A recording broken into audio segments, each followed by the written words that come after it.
गुज़िश्ता चंद माह से शहर में इंक्रोचमेंट के खिलाफ ऑपरेशन जारी है और ऑनरेबल सुप्रीम कोर्ट के अहकामात के बाद यह ऑपरेशन अपने उरूज पर है।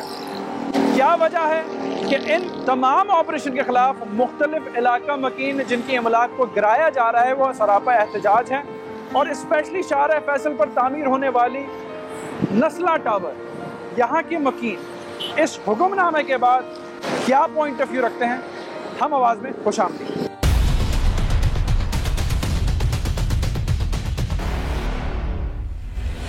जी, इस वक्त हम नस्ला टावर से मुतसिल उस एहतजाजी कैंप पर मौजूद हैं जहां इस टावर के रिहायशी उस फैसले के बाद, ऑनरेबल कोर्ट के फैसले के बाद यहाँ पर जो है वो एहतजाज कर रहे हैं। क्या कहना चाहते हैं वो आपके गोशोगुजार करते हैं। बहुत शुक्रिया सर आपके वक्त का। पहले तो मुझे ये बताइए, जो ऑनरेबल कोर्ट की तरफ से ये फैसला आया है इस कंस्ट्रक्शन के खिलाफ, क्या लीगल पहलू इसका ऐसा है कि ऑनरेबल कोर्ट ने फैसला दिया है? हमने एक एक चीज़ सारी चेक की हुई है और एक एक चीज़ देखने के बाद इसको हमने लिया। सर आप क्या कहना चाहते हैं? देखिए, जब हम यहाँ पे फ्लैट लेते हैं तो क्या वेरीफाई करते हैं, हम SBCA की जो डॉक्यूमेंटेशन होती है वो देखते हैं। अगर वो प्रॉपर हैं और प्लान वगैरह सब कुछ है, अप्रूव्ड है, जब जाके हम इसको ख़रीदते हैं। इसके बाद देखिए 2013 में जब ये बुकिंग स्टार्ट हुई, 2013 में मैंने इसको बुकिंग में लिया और इसको 2017 से मैं यहाँ हूँ। 2017 से अब तक आप यकीन करें, अगर 2020 भी ले लें एंड तक, तब तक हमें कुछ पता ही नहीं था कि यहाँ कुछ होने वाला है। सूरत हाल थी जब आपने बुक कराया था? जब मैंने बुक कराया ना, तो मैंने भी सिंध बिल्डिंग कंट्रोल अथॉरिटी का जो लेटर होता है, अप्रूवल लेटर, वो वेरीफाई किया। मैंने तो बुकिंग पे ही लिया था, तो वाकई जितने भी डॉक्यूमेंट्स है, कुछ 16-17 डिपार्टमेंट है जिनके मैंने बिल्डर से डॉक्यूमेंट लिए थे और उसने मुझे दिए थे। अभी भी मेरे पास कुछ सारे ऑथेंटिक है और अभी भी मेरे पास मौजूद है। बिल्डर यही है या वो आमतौर पर हमारे यहाँ होता है कि जी बिल्डर बनाता है फिर हैंड ओवर करता है और अपना हाथ निकाल लेता है? बिल्डर अभी तक हमारे बिला नागा पर डे वो 2 बजे जोर के बाद आते हैं, 5 बजे जाते हैं और किसी जगह के ऊपर में बिल्डर पे कोई शक नहीं है। उसके पास जितने भी डॉक्यूमेंट वो बिल्कुल लीगल है, हम बिल्कुल तसल्ली है उसके ऊपर कि हमें कोई प्रॉब्लम, डॉक्यूमेंट्स के मामले में कोई प्रॉब्लम नहीं। सर आप क्या कहते हैं? सर मैं यहाँ पे रेजिडेंट हूँ, फ्लैट नंबर 501 में। मैंने यहाँ पे रीसेल में फ्लैट खरीदा था। सही है, डॉक्यूमेंट्स मैंने भी इसके देखे हैं, इदारों ने NOCs दी हुई है, इसको कोई ऐसी NOC नहीं है जो इसके पास ना हो। सही है, कोई ऑब्जेक्शन नहीं उठाया। ऑथेंटिक जाहिर है, मैंने जिससे खरीदा था वो भी एक लॉयर ही थे। मैंने एडवोकेट से खरीदा था, तो एडवोकेट साहब ने थोड़ी कुछ देख के ही लिया होगा ना।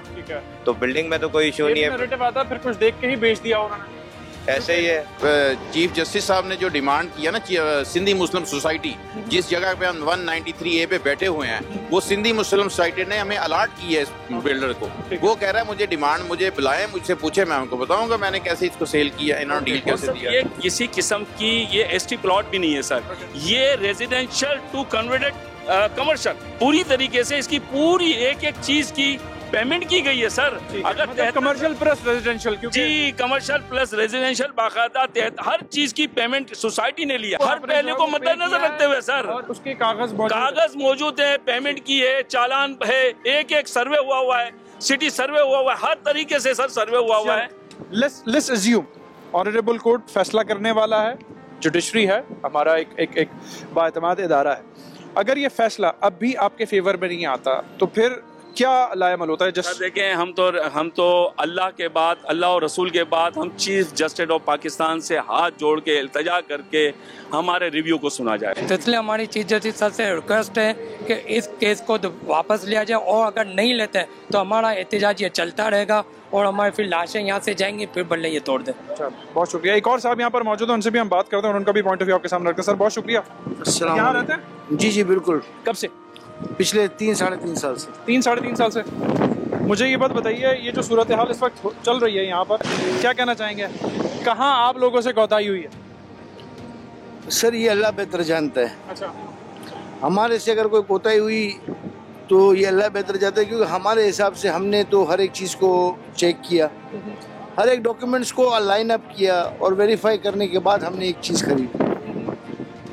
आज अगर ये हमारी बिल्डिंग को गिरा देते हैं तो मुझे ये बता दें कि कौन सी बिल्डिंग यहाँ पे महफूज है। मैं ये रिक्वेस्ट करूँगा हमारे मोहतरम चीफ जस्टिस साहब से, जो कराची के बेटे हैं और जो खुद कराची में रह चुके हैं और रहते हैं, कि प्लीज़ बराए मेहरबानी आप इसको देखें, इसके हर एक डॉक्यूमेंट्स को देखें, एक टीम तश्कील दें जो इसकी वेरिफिकेशन करे और उनको देखे और उसको अलाइन करे।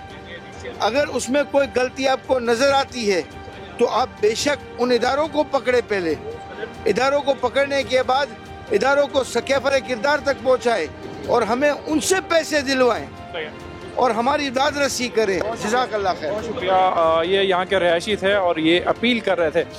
ख़वातीन इस बिल्डिंग में रिहाइश पजीर हैं, उनकी तरफ चलते हैं और उनका पॉइंट ऑफ व्यू भी बिल्डिंग के अंदर से आपको रिपोर्ट करते हैं और फिर जो है वो आबाद का रुख करेंगे और एसोसिएशन का पॉइंट ऑफ व्यू भी आपके सामने रखेंगे।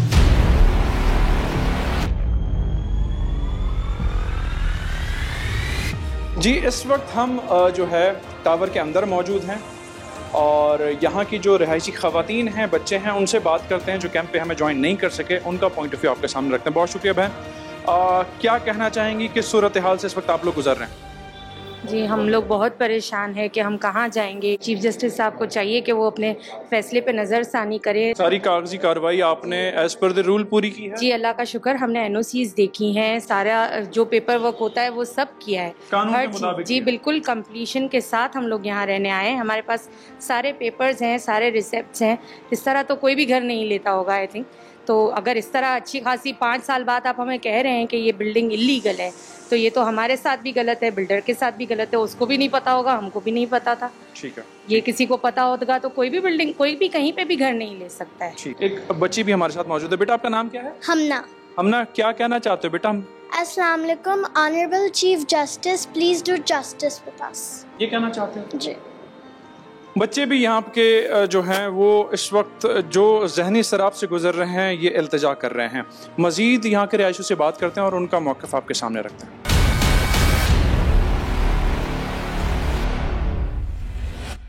जी, इस वक्त नस्ला टावर के अंदर हम मौजूद हैं और यहाँ की ख़वातीन जो है जिन्होंने दरख्वास्त की, तो हम इनके पास आए हैं और इनसे इनका पॉइंट ऑफ व्यू जानते हैं। ये क्या कहना चाहती हैं, जहाँ मर्द हजरात जो है वो काफ़ी दिनों से कैंप लगाकर एहतजाज कर रहे हैं, दरख्वास्त कर रहे हैं कि उनकी आवाज़ सुनी जाए। बहुत शुक्रिया आपके वक्त का। कब से यहाँ रिहाइश पजीर है? घर हमने 5 साल पहले ख़रीदा था। ठीक है। तो जब ख़रीदा था तो सारी छान पटक की थी कि सही मामलात हैं, लीगल हैं? जी बेटा, इस उम्र में ज़ाहिर है ये चीज़ें, मेरी तकरीबन 56 साल उम्र है, तो हमने ये सब कुछ देख के ही लिया था अपनी सहूलतों के हिसाब से, अपने बच्चों की सहूलतों के हिसाब से। आपको पता है ये सिटी सेंटर है, तो इसमें स्कूल, कॉलेज, ऑफिसेज वगैरह, कोर्ट, सब ये चीज़ें, हॉस्पिटल अच्छे इधर ही हैं। तो उस वक़्त हमने ये सब सोच समझ के, पेपर्स देख के, NOC वगैरह और मास्टर प्लान का नक्शा, ये सब देख के लिया था। अब ये जो फैसला आ गया है तो क्या कहना चाहेंगे इस फैसले पर? मैं उनसे इल्तिजा कर सकती हूँ कि हमें बेघर ना करें, पर मुझे ये पता है कि अगर वो चाहें और इमरान खान साहब चाहें तो इसमें से कोई बेहतर सलूशन निकल सकता है। बसे हुए घरों को उजाड़ना, ये सोच के भी मुझे रोना आ जाता है कि मेरा घर उजड़ जाएगा। मैं कहाँ घर बना सकूँगी? मेरी पिछली उम्र क्यों ख्वार हो? मैंने इसलिए 50 साल लगा के घर लिए। चीफ जस्टिस साहब, वज़ीर आज़म साहब और जो भी हैं वो अथॉरिटीज़ हैं, वो कोशिश करें कि बनो हुए को रोक के, जो हो गया जैसे हो गया, उनका कोई सलूशन निकल सकता है वो निकालें। आगे का ख्याल करें। हम लोगों की कोई गलती नहीं है, हमने सारे पेपर्स देखे थे, सारे डॉक्यूमेंट्स देखे थे, देख के और फिर हमने लिए थे। शुक्रिया। आप क्या कहना चाहते हैं? अस्सलाम वालेकुम। मेरी हुकूमत से और चीफ जस्टिस साहब से यही इल्तिजा है कि खुदारा हमारी जो अपील गई है उन पे दोबारा नज़रसानी करें और हमारी बिल्डिंग को रेगुलराइज करें। हमारी इनसे यही इल्तिजा है क्योंकि हमने ये बहुत मुश्किलों से घर बनाया है और अब ये दोबारा तो इस तरह हम घर नहीं बना सकते और हमारे बच्चों की पढ़ाई में भी बहुत हर्ज हो रहा है। वो मेडिकल की स्टूडेंट्स हैं, वो बिल्कुल भी नहीं पढ़ पा रही हैं, उनको इतनी स्ट्रेस में आ गई हैं कि वो बिल्कुल कह रही हैं कि अब हमारा होगा क्या, आगे तो हम कुछ भी नहीं कर पाएंगे अगर इस तरह होगा। हमारी वज़ीर आज़म से, चीफ जस्टिस साहब से, सदर पाकिस्तान से इल्तिजा है कि हमारी अपील पर नज़रसानी की जाए और बिल्डिंग को रेगुलराइज किया जाए। मैं डिमोलिशन जो है that is not the only solution.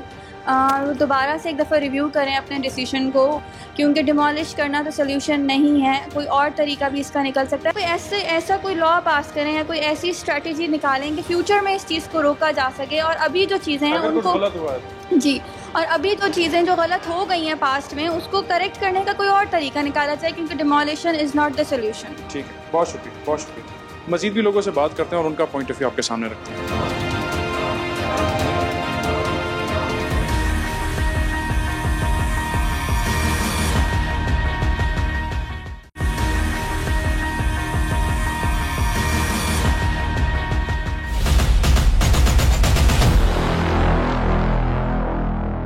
जी, इस वक्त हम बात करेंगे मोहसिन शेखानी साहब से, जो कि साबिक चेयरमैन और मेंबर आबाद हैं। उनसे जानते हैं कि अगर गलती हुई है, क्या बिल्डर्स की तरफ से हुई है या कोई और मामला है। मोहसिन साहब, बहुत शुक्रिया आपके वक्त का। नस्ला टावर की सदा पूरे पाकिस्तान में इस वक्त गूंज रही है, गलती किसकी तरफ से हुई है? मैं समझता हूँ कि जो चीज़ें कंप्लीट इसकी सुनी नहीं गई। बेसिकली ये इशू था, सोमोटो में उन्होंने ये केस टेकअप किया था, और टेकअप होने के बाद ये था कि नाले पे ये बिल्डिंग बनी हुई है। जब एक सर्वे आया, इन्होंने रिपोर्ट मंगवाई, तो ये नाले से 60 फीट दूर नाला जा रहा है, सामने क्रॉस द रोड है, सेंटर ऑफ द रोड जा रहा था। तो वहाँ देखा गया कि नाले पे ये बिल्कुल नहीं है। दोनों तरफ उन्होंने चेक कर लिया। रिपोर्ट जब गई तो उनको काफ़ी वो भी हुआ कि ये कोई गलत प्रेजेंटेशन तो नहीं है। फिर उसके बाद ये शुरू हुआ कि इसमें लैंड के इश्यूज़ हैं, और लैंड के इश्यूज उन्होंने कहा कि ये बेसिकली सिंधी मुस्लिम सोसाइटी का प्लॉट था, और 1950 में ये अलॉट हुआ था। सोसाइटी जब बनी थी, जब इन्होंने किसी को दिया 1958 में, इसका जब रोड का और जब चीज़ें कंप्लीट हुई तो उसकी सही डिमार्केशन हुई कि 240 फीट का शाराए फैसल, ये फेडरल गवर्नमेंट का कराची कैपिटल था, उस वक्त की बातें थी। और चीफ कमिश्नर ने एक रिपोर्ट में कहा कि जितने भी यहाँ प्लॉट है, सिर्फ नस्ला नहीं, सबको एक्स्ट्रा लैंड जो फ्रंट 20 फीट का आया, तकरीबन वो 40 प्लॉटों में कहीं 250 से 400 गज सबको वो लैंड दे दी गई, इसलिए कि फ्रंट किसी के आगे तो आप कुछ नहीं दे सकते। और चीफ कमिश्नर ने उसका डॉक्यूमेंट दिया, और डॉक्यूमेंट देने के बाद तकरीबन दोबारा ये लोग आए हैं 2005 में, जब इन्होंने नक्शा पास कर, इन्होंने परचेज किया, इन्होंने कन्वर्ट करवाया, जब इन्होंने डिमार्केशन हुई। और परचेज इन्होंने सिंधी मुस्लिम सोसाइटी से किया? नहीं, प्राइवेट ओनर से। 30 से चौथे ओनर है ये। 3 ओनर जा चुके हैं, घर में लोग रह के, और ये तो 2007 में इनको 5 में आए, और उन्होंने ये सारी एक्टिविटीज़ की कि ये फॉर कमर्शियल पर्पस लिया, इन्होंने कन्वर्ट करवाया ये प्लॉट। जब कन्वर्जन हो रहा था तो उस वक्त डिजिटल डायमेंशन हो गई थी, और जब ये इन्होंने मास्टर प्लान ने कहा कि इसमें 77 स्क्वायर यार्ड और ज़्यादा है, फिर इन्होंने वो पैसे भी सिंधी मुस्लिम को पेमेंट की, और उस रिपोर्ट के थे तो सिंधी मुस्लिम सोसाइटी ने आज सब चीज़ें लिख के दे दी है कि हमने ये सारे डॉक्यूमेंट और ज़मीन इनको दी है, और इस कानून के तहत दी है। तो अगर कोई भी प्रॉब्लम है इसमें, एनओसी का कह रहे हैं कोई प्रॉब्लम नहीं, नक्शा पास होने का कोई प्रॉब्लम नहीं, वायलेशन का कोई प्रॉब्लम नहीं, जितनी किताब में प्रोसीजर हैं सब इन्होंने अडॉप्ट किए। सिर्फ प्रॉब्लम लैंड का आया, और लैंड के इश्यूज़ में आपने सिंधी मुस्लिम को बुलाया ही नहीं। बिल्डर के साथ एक लफ्ज़ लगता है माफिया कराची में बड़ा आम है। आप चूँकि एक रजिस्टर्ड ऑर्गेनाइजेशन को, जिसमें सारे बिल्डर रजिस्टर्ड हैं, रिप्रेजेंट करते हैं, तो इस बिल्डिंग के जो बिल्डर हैं वो भी रजिस्टर्ड हैं? किसी माफिया का हिस्सा? अगर वो रजिस्टर्ड नहीं होते तो मैं आज खड़ा नहीं होता यहाँ। अच्छा। अगर मैं खुद ये नहीं समझता कि इतने डॉक्यूमेंटेशन के बाद भी अगर ये बिल्डिंग टूट जाए, मैं ये समझ रहा हूँ अगर कुछ हो उसमें नेगेटिव, तो मुझे काम ही छोड़ देना चाहिए। ये दरख्वास्त करते हैं ऑनरेबल जुडिशरी से कि इसको रिव्यू किया जाए, 100% रिव्यू किया जाए, इसमें टेक्निकल कमेटी फॉर्म की जाए, हाँ, इसमें अगर लार्जर बेंच बनाया जाए ताकि लोगों को एतमाद हो। ठीक है मोहसिन साहब, बहुत शुक्रिया।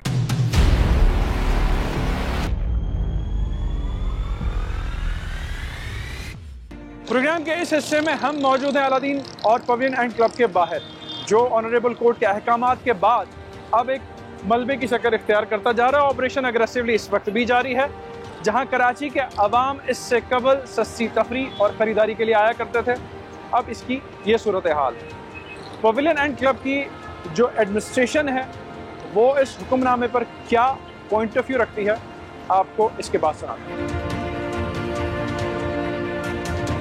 पवेलियन एंड क्लब के अंदर इस वक्त हम मौजूद हैं, जो ऑनरेबल कोर्ट के अहकामात के बाद जो है वो मुनद्दम किया जा रहा है। बहुत सारा मामला जो है वो पूल का हो चाहे स्कोर्ट का हो, जहाँ मैं इस वक्त खड़ा हूँ, वो भी तोड़ दिया गया है। चीफ ऑपरेटिंग ऑफिसर AA जॉलैंड इनाम अब्दुल्ला साहब हमारे साथ मौजूद हैं, जो कि पवेलियन एंड क्लब के इंतज़ामी अमूर भी देख रहे हैं। उनसे हम बात करते हैं और जानते हैं वो क्या कहना चाहते हैं। इनाम साहब, बहुत शुक्रिया आपके वक्त का। मैं समझ सकता हूँ कि जिसे सालों लगे इस्टेब्लिश करने में, उसे घंटों में मिसमार किया जा रहा है। क्या कहना चाहते हैं? 1995 में जगह ये हमें लीज़ की गई थी KMC ने 25 साल के लिए। हमारे उसमें टर्म्स ऑफ रेफरेंस बने, पहले टर्म्स ऑफ रेफरेंस के बाद हमारे एग्रीमेंट्स बने, सब लीज़ बनी, सारे डॉक्यूमेंट दस्तावेज़ात हमारे पास मौजूद हैं, सारी की NOCs सारे डिपार्टमेंट्स ने दी गई। यहाँ पर हमने अपने 25 साल गुजारे और अचानक से जो है किसी और केस में हमें जो है बुलाया गया और उसमें ये एक वन वे डिसीजन दिया कि हमें सुना भी नहीं गया। मैं से बताना चाहता हूँ कि मुझे एक फैसिलिटी बता दें पूरे पाकिस्तान में जो इस मयार की और इस रेट पे मिडिल क्लास भी नहीं, लोअर मिडिल क्लास को ये मिला करती थी। तो यहाँ पर ये 8 बैडमिंटन कोर्ट्स थे और उसके साथ Olympic size pool, the biggest pool in Sindh था, 5 पूल्स इस क्लब में थे। यहाँ पर 40 और स्पोर्ट्स फैसिलिटीज़ थी, दो इसमें जॉगिंग ट्रैक्स थे। इसमें 50 रुपये पर पर्सन पर डे पे आप ये हर मिडिल क्लास आदमी को ये सस्ती फैसिलिटी मिलती थी स्पोर्ट्स की। अब जो वो मिडिल क्लास फैसिलिटी 50 रुपये में थी मिलती, उसका ऑल्टरनेट क्या है मिडिल क्लास को? वो क्या जिम खाना जाएगा? तो मैं सिर्फ एक मौतबाना रिक्वेस्ट करता हूँ अपने ऑनरेबल चीफ सर कि अगर हमें 10 मिनट की सिर्फ सुनवाई का टाइम दे देना सर, तो मुझे पक्का यकीन है सर कि आप हमारा मौक़िफ़ सुन के कुछ इस पर नज़रसानी कर सकेंगे सर। बिकॉज सर ये अपने लिए नहीं बोल रहा सर, जो 16,000 घर इससे मुतासर हुए हैं, मतलब they are at the brink of suicide. उनके इतने माली हालात, उनके हालात इतने बुरे हैं कि आपको मैं दिखाऊं कि हम उनकी हेल्प कर रहे हैं ज़कात से, इससे उससे। मतलब मैं आपको बता नहीं सकता कि इस फैसले से कितनी तबाही उन 16,000 घरों में आई है। बेस्ट स्क्वॉश कोर्ट्स हैं, बेस्ट जिम्स हैं, लेडीज़ जिम सेपरेट है, जेंट्स जिम सेपरेट है, इंटरनेशनल स्टैंडर्ड स्क्वॉश कोर्ट्स थे यहाँ पर ओलंपिक साइज पूल था, सेपरेट लेडीज़ पूल था, यहाँ पर फिटनेस क्लासेस होती थी। यहाँ पर रोज़ के 3,000 मिडिल क्लास लोग आते थे। उनका कोई ऑल्टरनेट पूरे डिस्ट्रिक्ट ईस्ट में क्या पूरे कराची में नहीं। कोविड के दिनों में ये वैसे भी थोड़ा सा स्लो डाउन का शिकार हुआ होगा, लोग वैसे ही मौशी तौर पर थोड़े से तकलीफ में होंगे। जी हम समझ रहे थे कि जी कोविड ख़त्म होने वाला है और हम अब कुछ सुकून का सांस ले सकते हैं। लास्ट 2 साल कोविड में it was really devastating for the whole hospitality industry. Restaurants वाले, क्लब वाले, पार्क्स वाले। रिक्वेस्ट सर ये है कि एक दफ़ा इस पर अगर नज़रसानी का हमें चांस दे देंगे ना, मुझे अल्लाह से पूरा यकीन है कि सर आप इस पे कुछ रिव्यू का हमें चांस मिल जाएगा सर। ठीक है, बहुत शुक्रिया। इनाम अब्दुल्ला साहब से हमने बात की, एक रिव्यू का चांस वो मांग रहे हैं। इंटरनेशनल स्टैंडर्ड्स की सहूलियात यहाँ पर थी, मिडिल टू लोअर क्लास लोगों के लिए थी, जो कि अब मलबे का ढेर बन रही है और बनाई जा रही है। तो ये एक और नरेटिव था इस शहर के एक और एरिया से। हुक्काम बाला की तरफ चलते हैं, उनसे जानते हैं क्योंकि KMC की लीज को कितनी आसानी से जो है वो रद्द किया जा रहा है, तो खामी अगर है तो उनके एंड पे कौन इसका जिम्मेदार है।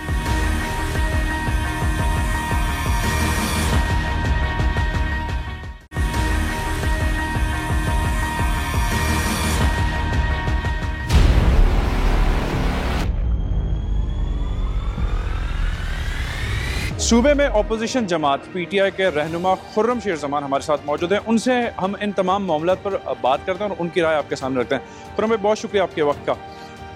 शहर में बड़ी बड़ी इमारतें बन जाती हैं, सालों से बन रही होती हैं अहम शाहराहों पे, जहां हमने लास्टली आपसे एनक्रोचमेंट के हवाले से बात की थी।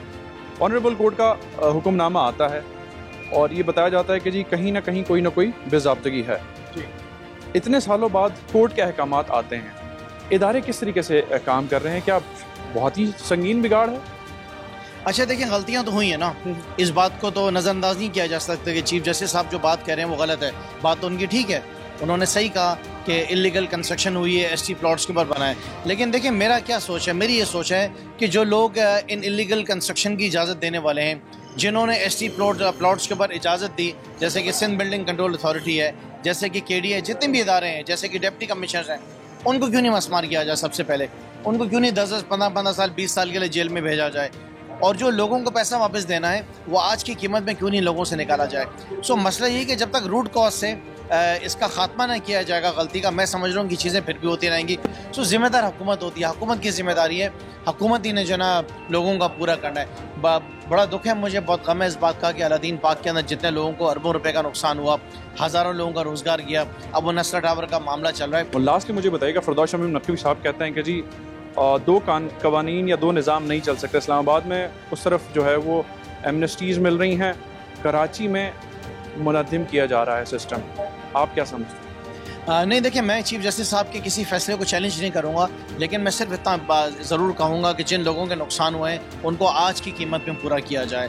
और उसके साथ साथ मैं ये ज़रूर कहूँगा चीफ जस्टिस साहब से कि चीफ जस्टिस साहब जो लोग जिम्मेदार हैं उनको सज़ाएँ ज़रूर दी जाएँ। असल जिम्मेदार वो हैं जो इस ऐवान के अंदर बैठे हुए हैं, असल जिम्मेदार वो हैं जो SBCA में बैठे हुए हैं, जो KDA के डायरेक्टर्स बैठे। जिस शख्स ने सिग्नेचर किया उस शख्स को 10 साल की तो सज़ा दी जाए ना। ठीक है खुर्रम साहब, बहुत शुक्रिया आपके वक्त। खुर्रम शेरजवान साहब से हमने बात की, इनका पॉइंट ऑफ व्यू आपके सामने रखा कि आज की मार्केट वैल्यू पे कंपनसेट किया जाए, ये दरख्वास्त कर रहे हैं। और ये भी कहते हैं कि वो लोग जो सिग्नेटरी हैं सरकारी इदारों में जिन्होंने गबन किया है उनको कैफर किरदार तक पहुंचाया जाए। हुकूमत की तरफ चलते हैं और वज़ीर बल्दियात नासिर हुसैन शाह साहब से बात करते हैं कि वो इस मामले पर अपना क्या पॉइंट ऑफ व्यू रखते हैं।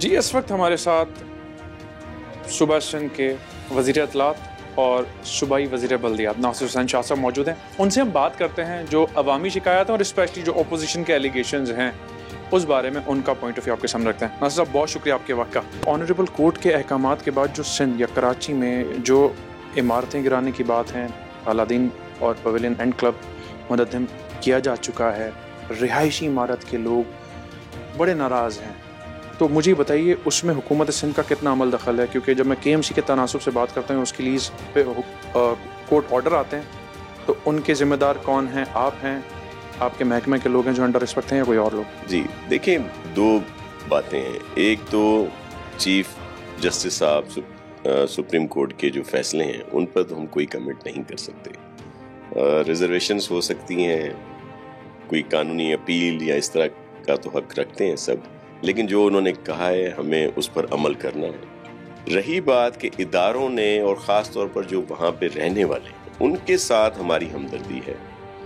इवन हमारे चेयरमैन बिलावल साहब ने भी ख़ास तौर पर CM को हम सबको कहा है कि उनका ख्याल रखना है। अब जो लोग उसमें मुलविस हैं, क्योंकि वो जो लोग वहाँ पे रहने वाले हैं, जिनकी बुकिंग है, जिन्होंने जमा पूंजी खर्च की, वो बेचारों का तो कोई कसूर नहीं। अब इस पर क्या हो सकता है, क्या हो उसके लिए एक तो मैंने हमारे जो सेक्रेटरी लोकल गवर्नमेंट है नजम शाह साहब, उन्हें कहा है कि वो कोई एक इस तरह का इंक्वायरी कमीशन बिठाएं जिसमें सीनियर लोग हों जो ये तयन करें कि किसकी इसमें नेग्लिजेंस है, किसकी वजह से ये सब कुछ हुआ, और उन पर भी एक्शन होना चाहिए। एक्शन होगा बिल्कुल। हुकूमत सिंध देखें, जो भी उसमें वो मुलविस, उसका पाकिस्तान पीपल्स पार्टी से ताल्लुक है, MQM से ताल्लुक है, या किसी से भी ताल्लुक है, और वो कितना ही बासर क्यों ना हो, लेकिन चेयरमैन बिलावल भुट्टो जरदारी साहब ने ख़ास तौर पर हिदायत दी हैं कि उन सब पर एक्शन होगा। हम लोग तो ज़मीन दे सकते हैं सिंध गवर्नमेंट, लेकिन जहाँ पे अवेलेबिलिटी होगी, जहाँ पे कानूनी तौर पर दिया जा सकता है, तो हम ये ज़रूर सपोर्ट कर सकते हैं। लेकिन मैं आपके तवज्जुह से जो लोग हैं जो इससे डायरेक्ट हिट हो रहे हैं, जिनकी जमा पूंजी गई है, जो बेकसूर लोग हैं, उनके साथ मुकम्मल तौर पर हम लोग ताउन करेंगे। और फिर जिस तरह ये केस की कुछ तफसीलात सामने आई हैं कि चलें जी, कुछ ज़मीन तो ठीक थी, कुछ का हिस्सा जो था वो कानूनी तौर पर उसको अप्रूवल नहीं थी। कमीशन बनाने का मैंने कह दिया है और वो बहुत जल्द सारी चीज़ें सामने आएंगी, फिर वो चीफ मिनिस्टर साहब के सामने रखेंगे और फिर अपने चेयरमैन साहब के सामने। नासिर साहब, बहुत शुक्रिया आपके वक्त का। नासिर हुसैन शाह साहब से मैंने बात की, कमीशन बनाएंगे, तमाम जो उसकी फाइंडिंग्स होगी वो सामने रखी जाएंगी। तमाम हुकूमत सिंध ये ज़रूर कह रही है कि जी जगह देने को हम तैयार हैं जहाँ अवेलेबिलिटी हो। आज के हम आवाज़ के प्रोग्राम से जुनैब खानज़ादा और टीम को इजाज़त दीजिए। अल्लाह हाफ़िज़।